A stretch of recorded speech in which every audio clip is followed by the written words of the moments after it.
રસિયો રૂપાળો રંગ રેલિયો ઘરે જાવું ગમતું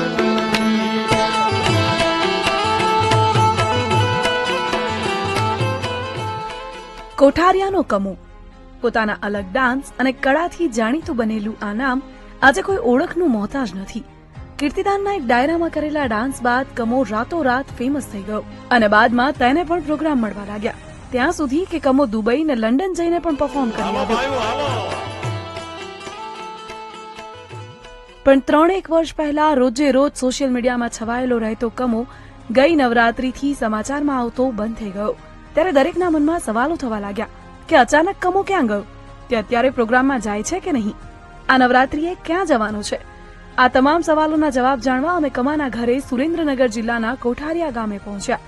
પહેલા એ જાણી લઈએ કે કમો છે કોણ. કમો એટલે કમલેશ નરોત્તમભાઈ લકુમ. તેની ઉંમર 29 વર્ષ છે.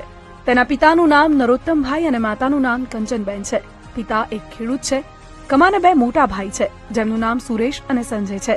બંને ભાઈ ટાઇલ્સનું કામ કરે છે. કમો મોટા ભાગનો સમય કોઠારિયા ગામના સંત વજાબાપાના આશ્રમમાં શ્રીરામ રોટી અન્ન ક્ષેત્રના સેવામાં કામમાં વિતાવે છે. અમે કમાના માતા પિતા સાથે વાત કરી. ફેમસ થયા પછી કમાને કેટલા પ્રોગ્રામ મળે છે અને એક પ્રોગ્રામ માટે કેટલી ફી. આખો વિડીયો જોવા માટે ડાઉનલોડ કરો દિવ્ય ભાસ્કર એપ.